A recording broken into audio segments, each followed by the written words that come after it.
My name is Josh Miller. I own Riverstone Kennels, and I've been training gun dogs for more than 16 years. I have field trialed, I've hunt tested, but at the end of the day, I'm a duck hunter. You might find that the duck in our Duck Dogs podcast is spelled uniquely. The UK stands for my British Labs. I love my British Labs. I love what they offer me, both as a part of my family and the high motor in the field. As you're going to find, I have some pretty special dogs.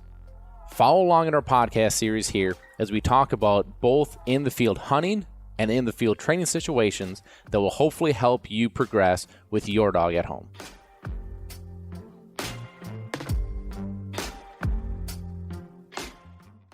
Another week and another episode of Duck Dogs. Thank you for coming along again this week. My name is Josh Miller, and I am the host of Duck Dogs.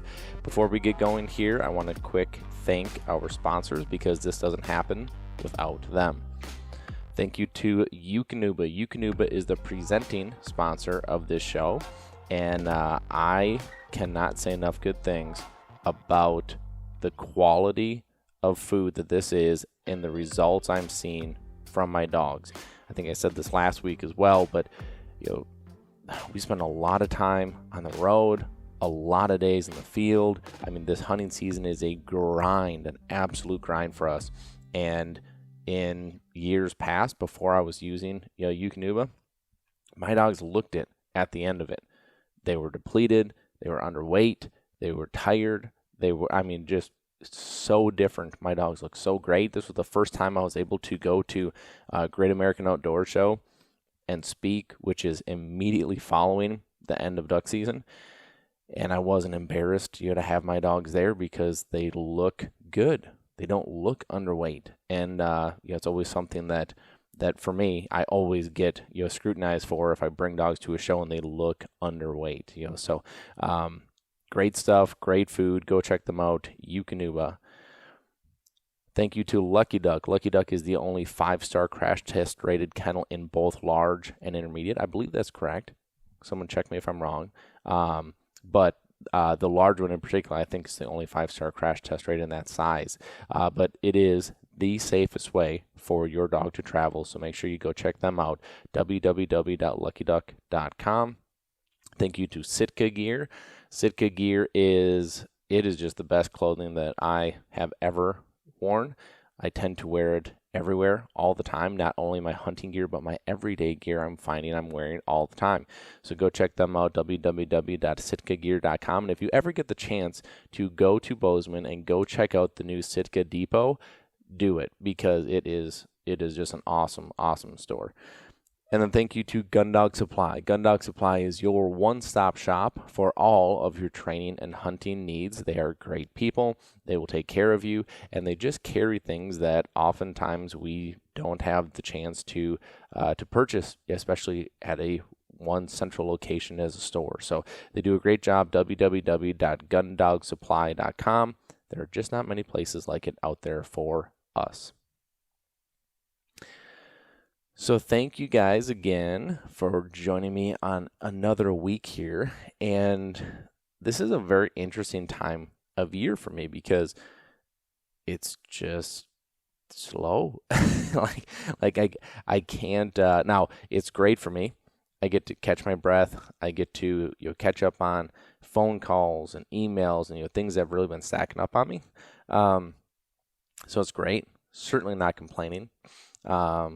Finally get to spend some family time, which is huge. I miss that. That's the hardest part for me during hunting season is, now, my daughter's going to be 3, next month. My son is 1. That is a tough time to be away, and I'm sure it only gets tougher. And it's something that, it's amazing. Years past before Ava was born, I could have been away all season. And, luckily I have an absolute rock star of a wife that handles everything at home and, keeps the business, running on this end and never has ever once complained, about, me being gone. But now, I find this harder on me than it is on them, being gone. And so it's great to have that family time. That catch up time is really, really important. But it's an interesting time of year as it relates to this, because a lot of times I have topics that are coming up daily just from my interactions with the dogs, or a certain dog throws something at me. I'm like, oh, like, this is something great to talk about, especially as we head into training season. But this is a little slower time, and so I didn't have a topic that I was like itching to talk about today. So what I did is I went back and I kind of went through a bunch of, you guys do a great job sending in topic ideas. And so I kind of dug into a few questions, and these questions, I think, I think they're really neat as far as, some real kind of meat behind it. Right. And so the first one that I want to cover is a question that has continued to come up since Brett and I did the timber episode. And that has been the question of what is the 5-point, or, the next evolution of that is the 9-point drill. And here's what I can tell you. So I love when you guys ask questions on social. I really, really do. But you have to bear with me on, I mean, I just can't write a novel back. Sometimes I get people that ask, how do you force fetch? Or, how do I train on hand signals? And it's like, there's no way that I can give a detailed answer on how to do that over social. Like, you just can't. And not only that, but even if I tried, it would take a tremendous amount of time. And then would I word it right? Would you read it right? Would you be able to understand it? It would, cause just a complete barrage of more, messages to come. It's just really, really difficult. And so, a lot of questions came through. What is the 5-point drill? What is the 5-point drill? So I actually have something that I'm working on that will help show this, because there's been so many questions on this drill.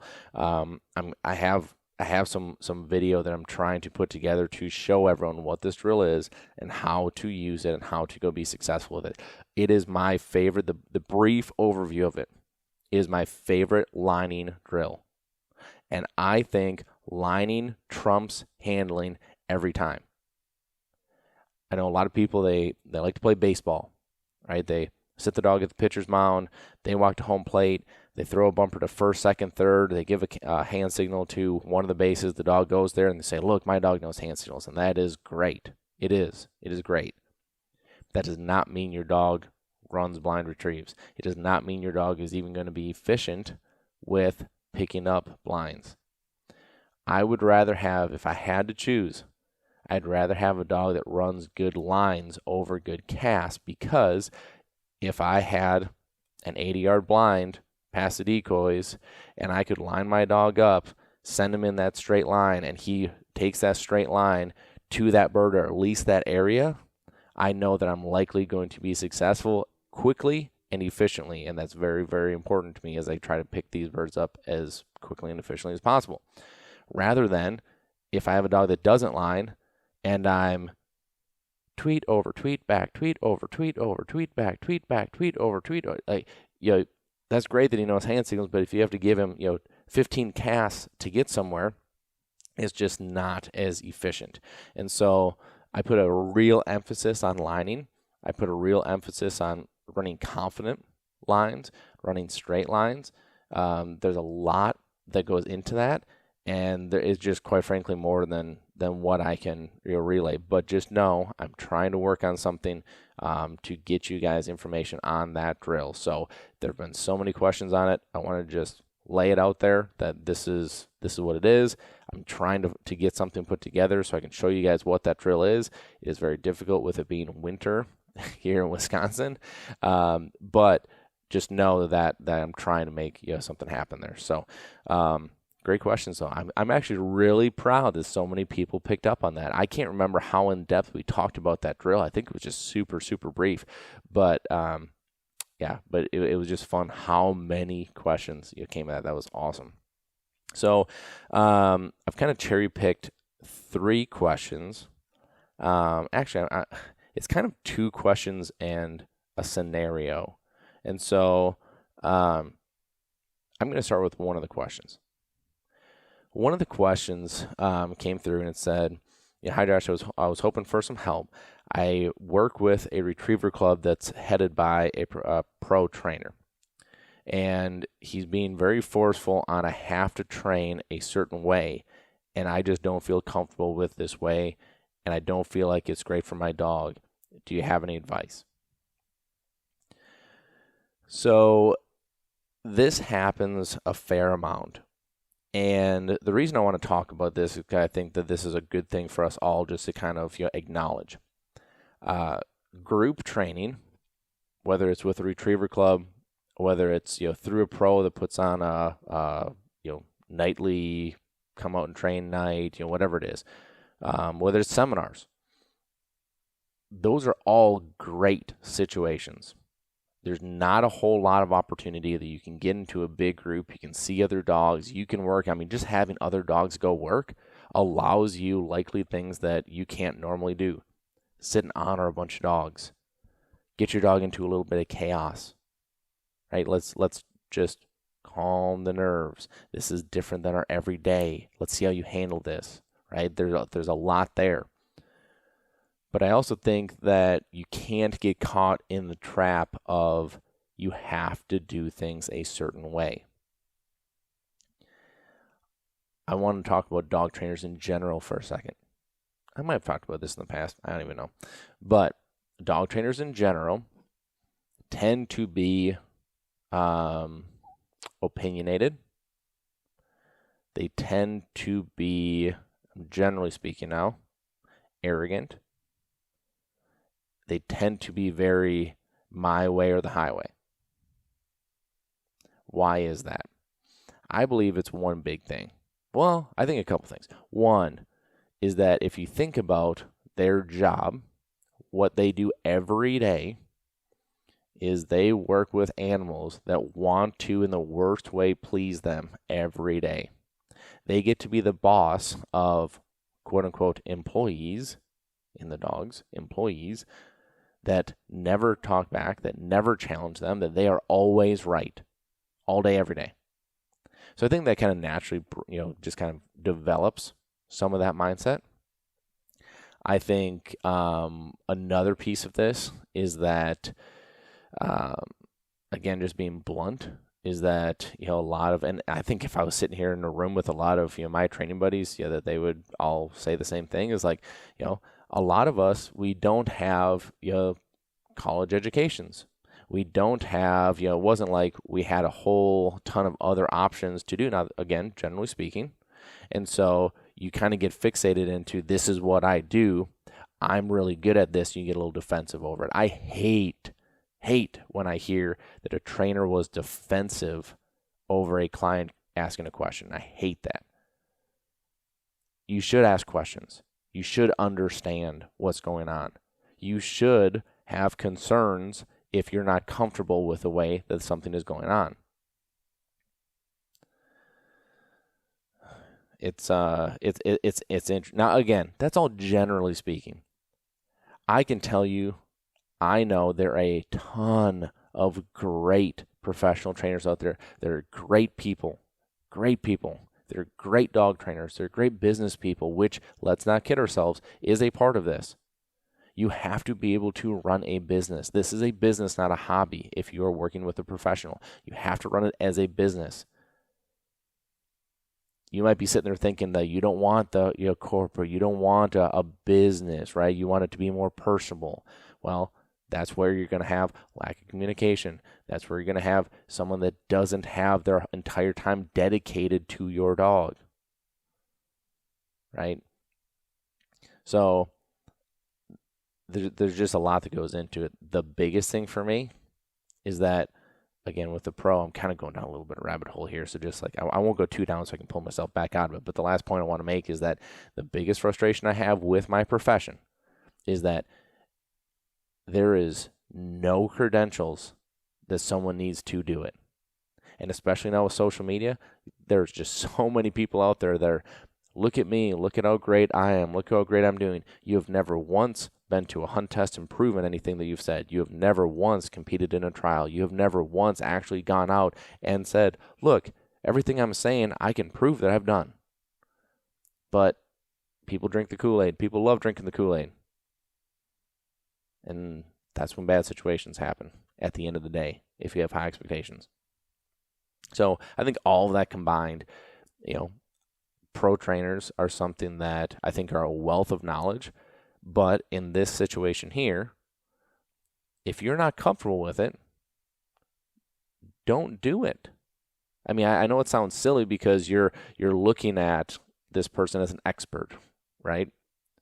No different than a doctor, right? A doctor says you need to get this shot. Doesn't make you comfortable. Do you do it anyway? Right? Your body. Are you going to do it? Doesn't matter if it's yes or no. It's a personal thing. Same thing here. If you don't feel comfortable with this, don't do it. So what I think makes separates a good trainer from a great trainer is them being able to be flexible. Yeah, I think I've used this analogy in the past, but it's like you take, I think, a really good high school football coach. Let's just break this down further. A high school football coach. If you have a really good, really successful high school football coach, I think that takes more talent than being a really good college football coach. Why do I say that? Because the college coach can recruit. The college coach can bring players in that fit their program. The high school coach has to work with what he has every given year and knows that at the end of this year, most of my players are probably gone. I have to revamp, right? And so I always look back. My high school coach, my high school football coach, I thought was really, really bad, especially at this stuff. When he came in, he was an option he played option quarterback, but he was an option coach. We were a passing team. We had a very good passing quarterback who couldn't run to save his life. We had 2 1,000-yard receivers and a crazy good tight end. And we were going into a lot of these guys. It wasn't my senior year, but a lot of these guys that I just mentioned, it was their senior year. And this coach came in and said, I don't care. I'm an option coach, so we're going to run the option. Guess how good we did that year? We should have been fantastic, and we weren't. This is the way I kind of look at this. You don't have to do things a certain way. And if this individual is a great trainer, he's going to step back and say, okay, so you don't feel comfortable with this. Let's find a way that you do feel comfortable, because you're not going to go do the work at home if you're not comfortable. You're just not. So what can we figure out? What can we do to make you comfortable? Because if you're comfortable, you'll be confident. If you're confident, you'll go do the work. I would suggest exploring options if this isn't the case. And just talk to the guy about it. A lot of these people are good people. They might come across as sharp. They might come across as, but finding the right person to work with is, I think, a big part of this journey too. So really look at that. Really try to find what's the best route for you. Right? We're all going to take different paths to get there. What's the best route for you? So that was 1. 2, there's been a number of situations over the last few days since I've been home, as I'm catching up on phone calls, talking to people, that I've kind of come to like the same ending of the conversations. And so this is my situation. Remember I said that there was 2 questions and a scenario. This is the scenario. Kind of my theme for some of these is shit happens, deal with it.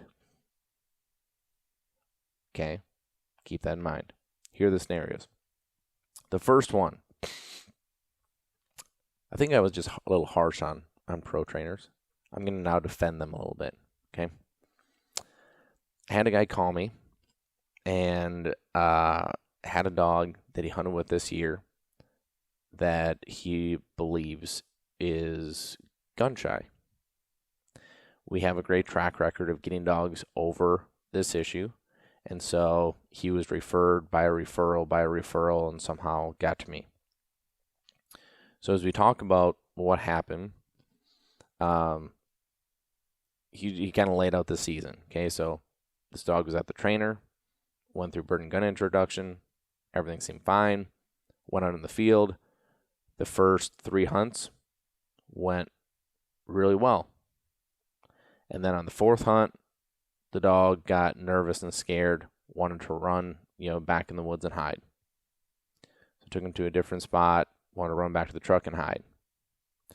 And as, I'm listening to this, I can tell that there's emotion, right? I mean, you have a dog, your probably worst case scenario is now coming true, and you're frustrated because you've bought what you thought was the right dog. This was not a dog for me, but he did his homework, got what he thought was the right dog, went with what he thought was the right trainer, and now has this situation. And he wanted to blame the trainer. And actually, he wanted me to take his side. He was really going like this guy and this guy and this guy, and really wanted me to kind of jump on the bandwagon and be like, no.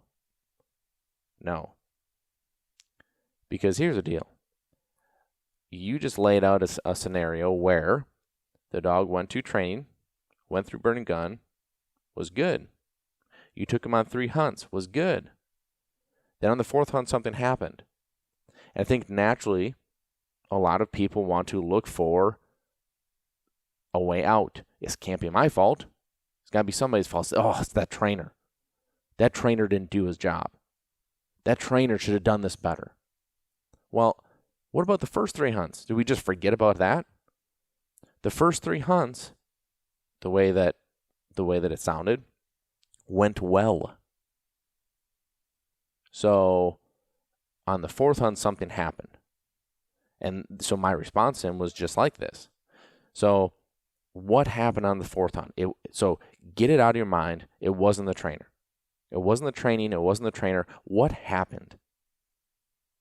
It's like nothing happened. Nothing. Well, something happened. The fears don't just poof out of thin air, right? Something happened. What happened? Think, reflect, ask the people that you're with.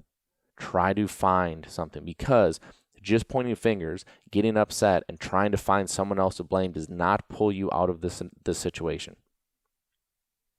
I would argue it actually makes it worse, because you're not actively trying to progress. We're either moving forward or backwards. With everything in life, you're moving forward, you're moving backwards. There's no sitting still.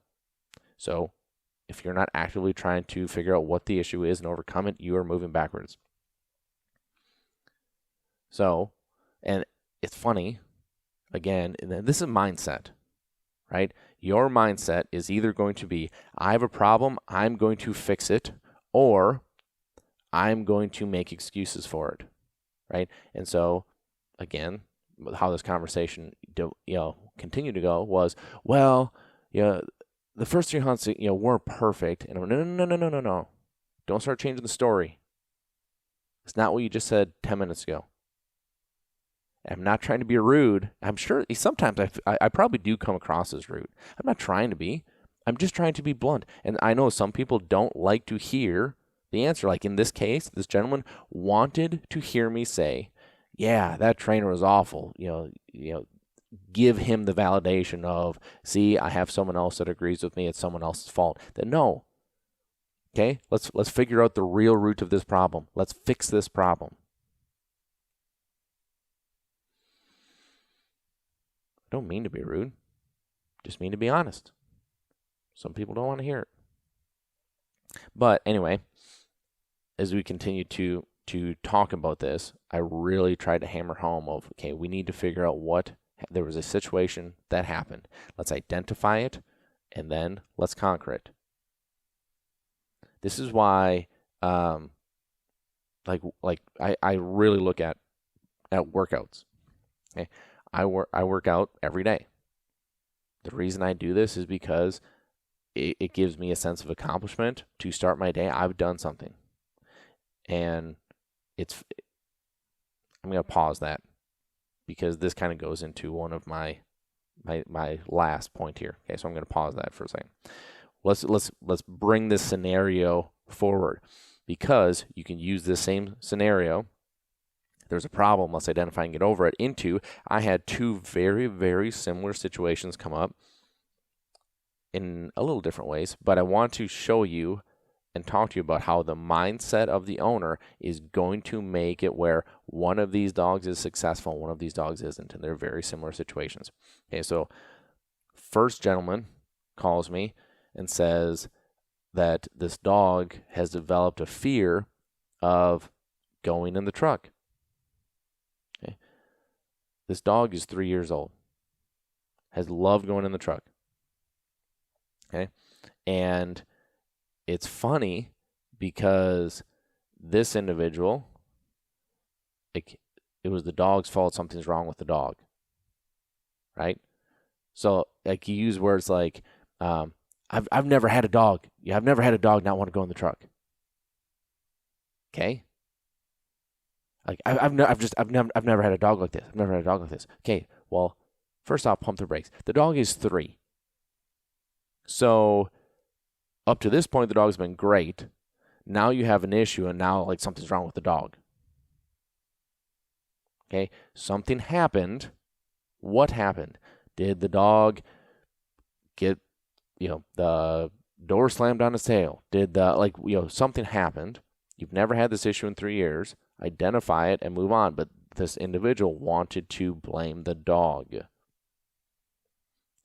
Now, 2 days later, very similar phone call. Very good friends of mine through being clients. And we've hunted with them now out in the Dakotas. They're just good people, but these people call me almost same phone call, except this was with their side by side. So they use the side by side to go around their property, whether they're feeding deer or doing whatever. The dog goes and rides the side by side, and they call me and they're like, "This is so weird. Like all of a sudden one day, like he didn't want to jump in the side by side. Like he loves the side by side. I have no idea what's going on." And they're like, do you have any ideas? Do we just have to, positively associate this again? We've tried to rack our brains with what, could have happened. We don't know, but we want to get him over it. Think about the two mindsets. One, blaming the situation, not taking ownership of it. Two, saying and admitting something happened. We don't know what it was, but we want to fix it. Just that simple mindset is going to make it where people B are successful. Person A probably is not. Mindset is so important because there's going to be a lot of times with your dogs, you are not going to know what happened. Their life is not a revolving, planet around you 24/7. Right? The dog could be in the front yard while you're at work. Car backfires. Boom! Scares the heck out of the dog. You come to train that afternoon, and he's jumpy with the noise. And you're like, what the heck's going on? Okay? You don't know. You never will know. But you still have a situation to solve. How you mentally approach that is likely going to be the difference of if you're successful or if you're not. Really interesting stuff. I geek out on this stuff. It's just awesome. So the last question that I'm going to go over, which I thought was an interesting question and one that I want to talk about a little bit because I just think it's neat. I think it's neat how what people are picking up on and what people want to hear more of. So the message was, Josh, you talk a lot about discipline as it comes to your training. Can you talk a little bit about how you apply discipline? How you apply discipline in your own life. I love this. So I talk a lot about how discipline trumps motivation. Like, I love motivation. I think motivation is a great thing. I think motivation is complete crap in the long run. Because if you need motivation, there will be a lot of times your motivation isn't there. That's where discipline kicks in. How do I apply discipline in my own life? So a few years ago, I got done with waterfall season, and I found myself in the absolute worst shape that I have ever been in. I was much heavier than what I had ever been. I was completely out of shape, and I had every excuse in the book of why. Oh, season's such a grind. Oh, like you have to eat out all the time because you're on the road. Oh, yeah, I don't have the energy, to go do work. Like every excuse. And it was all complete crap.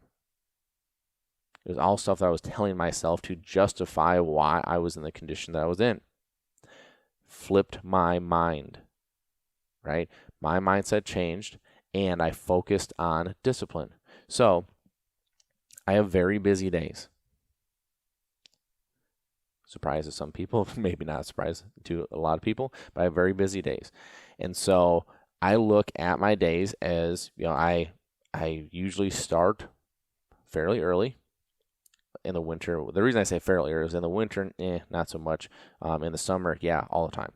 Okay, so this is how my days usually look. So I have my training to do. So Dave and I have 35 dogs that we have to train every day. They have to be trained. They can't just sit in the kennel. They have to be worked with. Okay, so you can imagine that's a big chunk out of our day. Then I have phone calls, emails, things like that. The number of messages that I get. So as it says, today I woke up to 11 messages. These are just text or on social saying, hey, Josh, when you get a second, could you give me a call? And I know people are being polite of like, hey, I know you're busy. Just give me a call, when you can. But, for me, I look at that. I'm like, oh, that's 11 phone calls I need to make today. And I know that those are not just going to be, hey, man, what's up? Oh, 5-minute conversation. They're going to be an hour. So I'm looking at, okay, so that's 11 hours. Even if you cut it in half, okay, so that's 5.5, right? 5.5 hours out of my day just doing that. Then I've got my training. Then I've got my communication with my clients. I have to do that. Then I've got stuff like this, right? Like this is another hour of my day. So it was easy for me to look at all of that and say, I don't have time to work out. But I do have time. What I do is I wake up early. I wake up and start my workout at 4 a.m. every day, 7 days a week. The reason I do 7 days a week is because if I take a day off, I feel like I'm not being disciplined, and it kills me. I've been doing this for so long now. It irks me if I miss one. If I don't, like if I'm like, I'm going to sleep in today, and then I'm trying to do a workout at a different time, it just bothers me. Oh my gosh, it irritates me. I made that choice. Yeah, yes, I hate the alarm. I don't want to get up at 3:50, but I do it because I know that I'm staying disciplined and making sure that I live a better life. And what happens is I have more energy.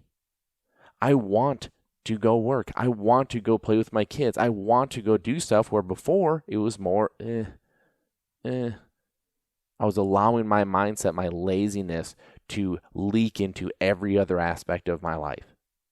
My discipline that I have with my workout program flows into the whole rest of my day. My discipline will make it to where I get all 11 of these phone calls done and train all these dogs and communicate with my clients and get this podcast done and everything else I have to do today because I'm going to stay disciplined and get it done. That's how I apply my discipline. I just truly believe that if you don't want to do something, and if you are not disciplined, you will find a way to not do it. Think about, do this. Do this for me. Look at your phone. If you have an iPhone, I know you can do this. If you have a smartphone, I'm sure you can. Look at your phone and look at how much time you spend on social media every day. If you're not a social media person, look on the internet. How much time do you spend doing that a day? For some of us, it is hours. what could you be doing with that time? Don't make excuses saying you don't have time. Everybody's busy. That's another thing that irks me. When I talk to somebody on the phone, they're like, I'm just busy. I'm busy. We're all busy. I'm busy too, but I'm taking the time to talk to you. So I'm not going to rush this conversation. I'm not going to push you around or push you away saying like, flustered. I'm going to respectfully have this conversation. We're all busy. But you can find ways to cut. Where I'm going with this from a training aspect is if you spend 3 hours on social media a day, how hard is it to carve 20 minutes of that out and go train? It's not. You could make the excuse, it's during the winter, right? So it's dark when I leave, it's dark when I come back. Great. Do some place training in the house.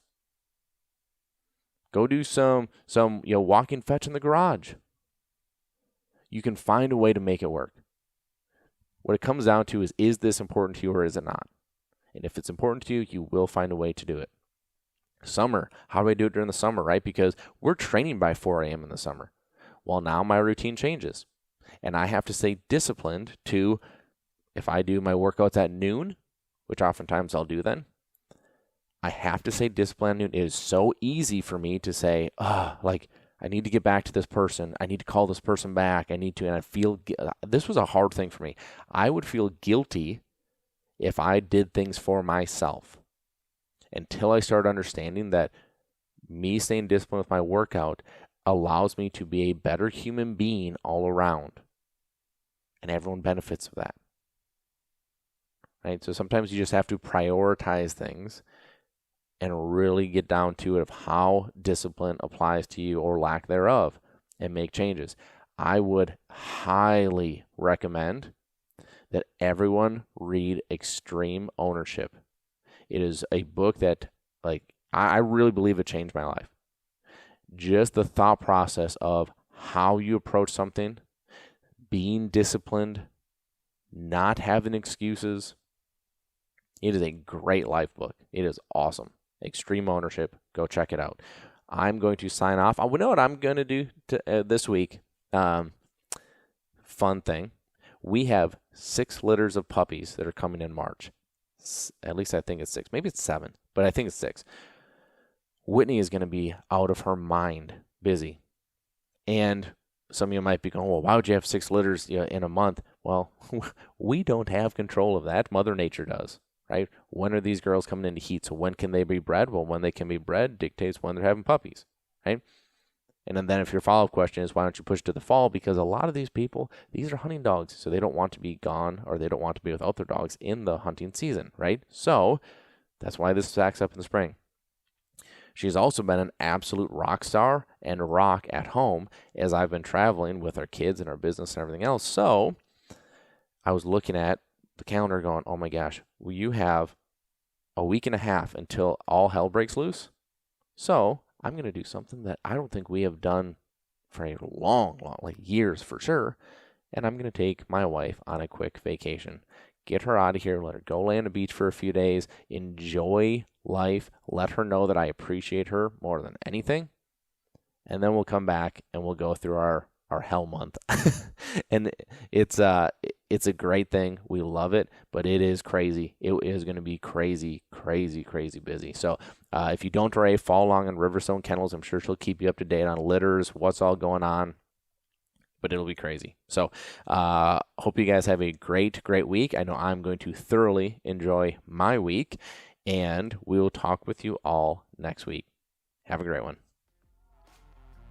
Thanks for listening. Be sure to follow us on Facebook and Instagram. Leave us a review on iTunes, and a special thank you to DUK, because without them, we couldn't do what we do here, bringing this information to you.